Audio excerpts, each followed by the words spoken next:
Uh, uh. Good morning.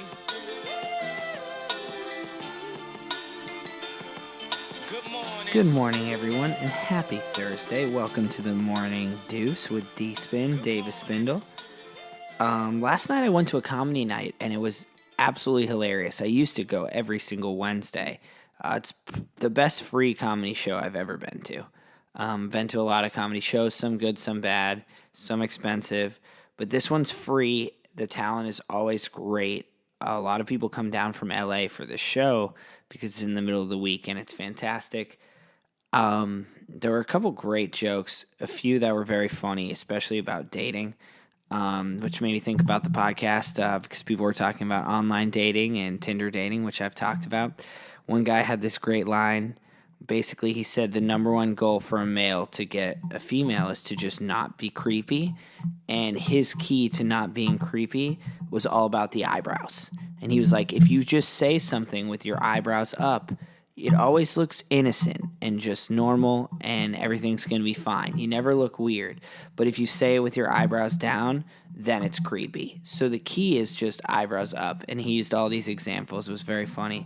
And then he later went and talked about his online dating. And he was talking about this woman's profile when he was on Match.com that he was looking at. And her profile just said, must be between 6 feet and 6'1". And then under salary, it said must make $100,000 plus. But then under education, it said no preference. So she didn't care how you made the $100,000 or what education. Under occupation, it said no preference. She didn't care what job you had or anything.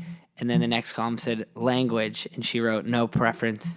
And by the end, he was basically being like, this woman doesn't care if she can speak with me. We speak the same language, what I do, where I go to work, anything about me. Basically, all I have to do is be between 6 feet and 6'1" and make $100,000 plus dollars. And that's it. He's like, she could be dating a 6'1" Colombian drug dealer, and she's totally on board with it. But Michael Jordan is out of the question because he's too tall. It was very funny. And it just made me think about that part of, I really enjoy laughing at stand-up comedians. I think it's one of the most difficult and honorable professions. I know someone who's writing a book about it, how it's a microcosm of society, because a lot of the first criticisms of things start as jokes so people can become comfortable with them, because sometimes truths that not everyone believes in are too uncomfortable to just say, so you kind of have to figure out a joking way to say them. And it's a really interesting anecdotal story from what I mean, the book hasn't come out yet, from everything I understand about it. But I also like it because it's an instant gratification profession, which basically means when you tell a joke, 2 seconds later whether it landed or whether you need to keep working on it or whether it has any hope at all. And there's something special about instant gratification. And I was listening to an interview with Aziz Ansari, who's an amazing stand-up comedian and accomplished actor from Parks and Rec, and just released his own series, Master of None, on Netflix, which is great if you want to check it out. Interesting because it's just a bunch of regular people, so the acting is really raw and bad, but it feels super realistic, and the writing is fantastic, which is sort of how he is. But he always said that the reason he really loved comedy as the true art is because you get instant feedback. And I think that's something to be special. I myself have written 60 index cards, maybe even more, of stand-up comedy jokes and material that I've wanted to work on, and I've worked on it, and it was really fun and therapeutic and just a really cool way to get my thoughts out. I test them on a bunch of my friends. Shout out to all the people who on car rides were forced to me, pushing jokes at them all the time. But I haven't hit the stage yet with it, and I really want to do that. That's a 2016 bucket list item. So I'm going to get on a stage and do stand-up comedy so I can come back and talk to you guys about what that experience was like. But comedy night was very fun, and I'm glad that I went, and it just made me think about, like, hey, this is something that you want to do, you've put aside for a little bit, but just get out there, see if you love it, see if you like it, get to an open mic night, see what happens. So I'm going to do that, and I'm going to report back on that. That will happen. But in the meantime, I had a great night, and also something happened. I had another friend send me a link to a South Park video telling me that it made him think about what I was talking about with the America beer cans yesterday, about how we're kind of capitalizing on a craze, like the political movement craze that is Trump's Make America Great Again, and it capitalizes on that without really realizing that the idea doesn't really hold water once you get below the surface. And I don't know how many people are South Park fans. Obviously, it's been on TV forever. The most recent season was truly incredible because the show basically reinvented itself. It brought back all these characters in different ways. Then it brought in a bunch of new characters, and it kept some plot lines moving throughout the whole season, which is not something that South Park does. And the breakdown was really incredibly done, really interesting. But they were talking about South Park using its own self as kind of a microcosm of society. But without getting into it too much, they were laughing at that companies are sort of exploiting the PC culture and the movements that happen within society for their own gain. They're just distracting you with how they do it. And one example was Whole Foods in the show. And they bring this Whole Foods in to try to feel like bougie and more inclusive and progressive. But it's really not doing that much. And then when one of the characters, Randy, is shopping at the Whole Foods, he buys all this money that's super overpriced for all this food, and they ask him to donate $1 to the homeless, and he does it because he feels super guilty about not doing it because he's in this like holistic prefab, cool little Whole Foods area, or whole paychecks as I like to call it. And then they give him like a t-shirt and put his picture on the wall and like are ringing a bell because he donated to homelessness. And the whole thing is about making him feel better about what he's doing, socially progressive. And then he walks outside the Whole Foods and there's all these homeless people there asking for money, and he doesn't give any of them any money. And he's complaining to the person next to him like, I never would have tried to get this Whole Foods to come to South Park if I knew it was just going to be filled with homeless people. And that to me is so funny and so indicative of what we were talking about, which is like the America beer can, like make America great again. But the beer can really isn't doing that, and it really doesn't stand for the same thing. It's just hopping on the coattails. So giving the $1 to the homeless fund at Whole Foods is cool, but there's probably a better way within your community, and you shouldn't be doing it just for you. I mean, it's good to feel good. But anyway, I thought it was a really funny connection. And I've always thought that South Park, much like comedy, has a great vibe on what's going on with society and does a beautiful job of satiring it. And some of the things that we feel uncomfortable saying, they do a great job of joking about them until you sort of feel comfortable acknowledging them as maybe a truth or something you believe in, or at least something thought-provoking. And I think that's really one of the bigger values of comedy, is sometimes it's hard to straight up come up with an idea in an intimidating circumstance when other people don't necessarily agree with you. But humor is a good way to filter through that idea.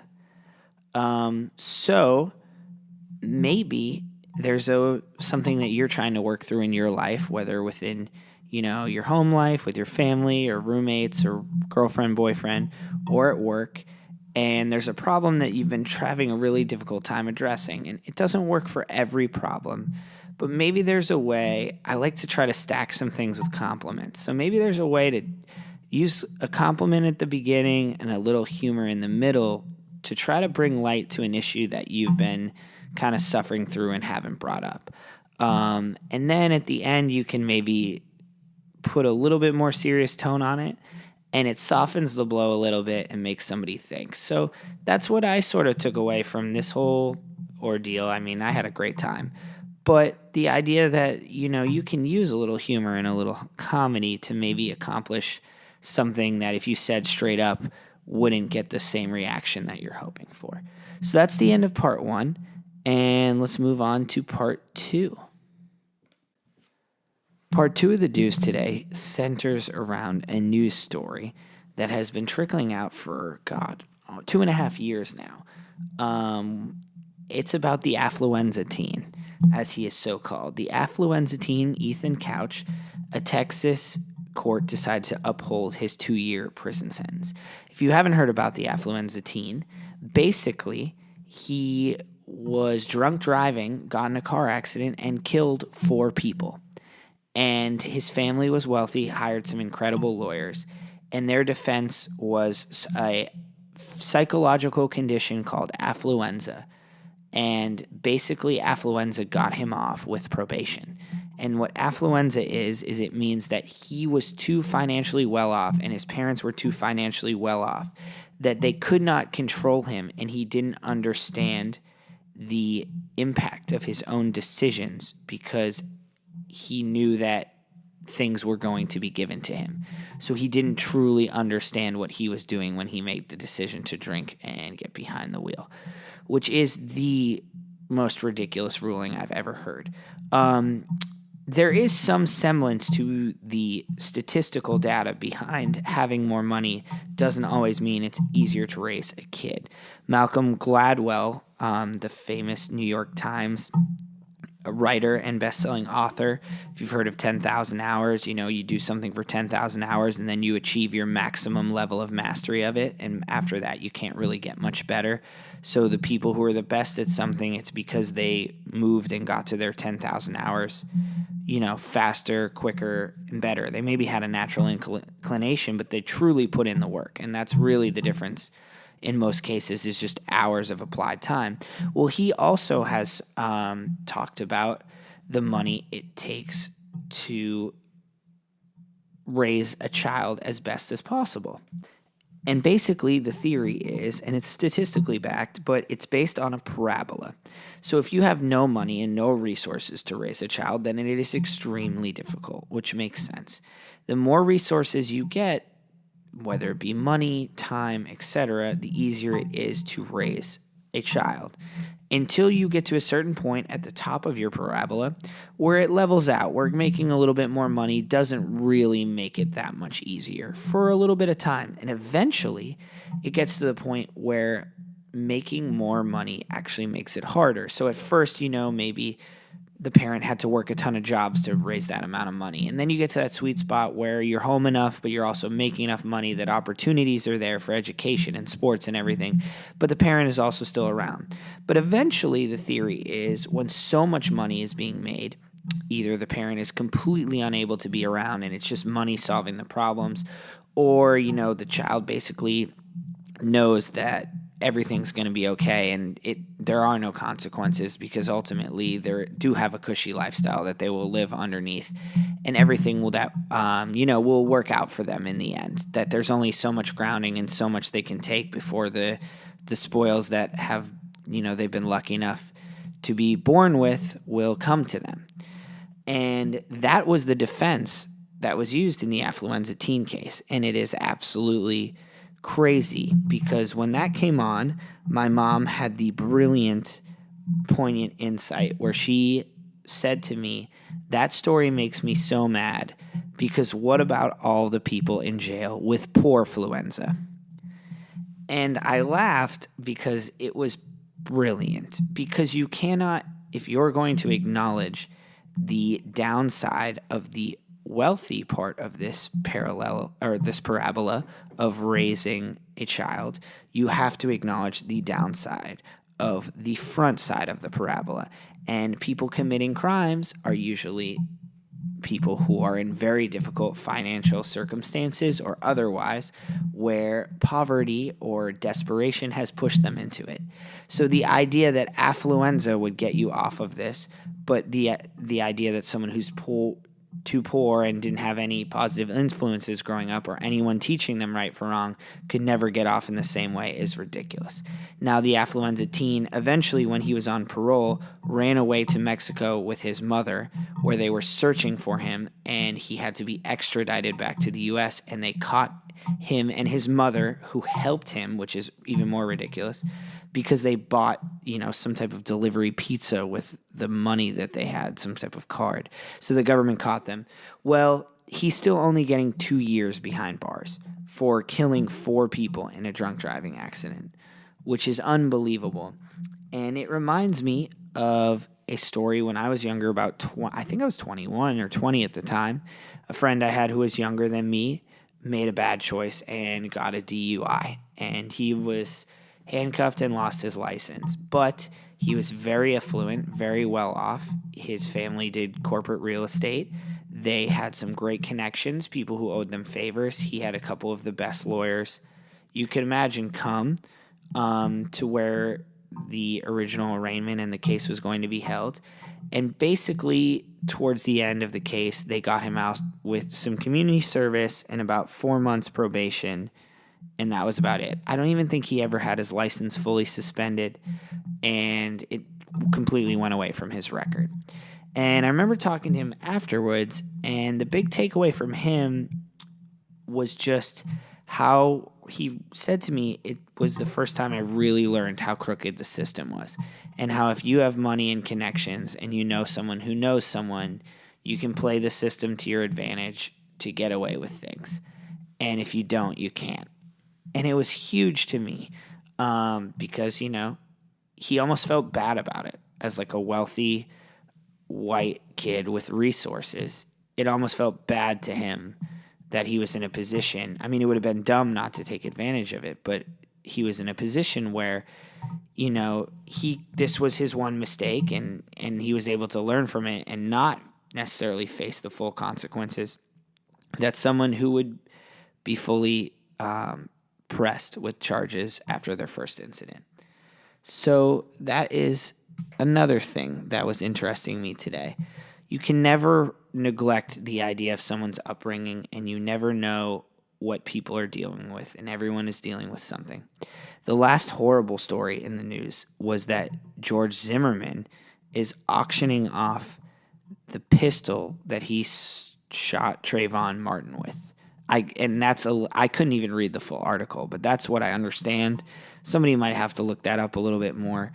But the idea that people would be bidding high amounts of money and celebrating over, and laughing about trying to buy this weapon that shot and killed someone because of its notoriety is just crazy to me. I mean, it was such a controversial case, and if you don't know more about it, the Florida Stand Your Ground law and the, racial profiling, and it was very heated. But the idea that the items like that there's people out there who are willing to, bid and allow someone to profit off of the death of somebody else because of the pop culture value of an item. And I don't even want to say pop culture because that's so positively connotated. It almost sickens me. It sickens me that we allow people with money to profit from the system. And it sickens me that we allow ourselves to profit from such negative acts sometimes. And I'm not saying ourselves like us, but, the fact that George Zimmerman is in a place where he can sell a gun like that is just crazy. So there are still some major problems with our criminal justice system that we need to clean up. And maybe we can't solve those with humor, but maybe we can get it started. South Park had a great episode about the Zimmerman trial where Cartman was afraid that all black people were going to hate him because they were just lumping him in with George Zimmerman.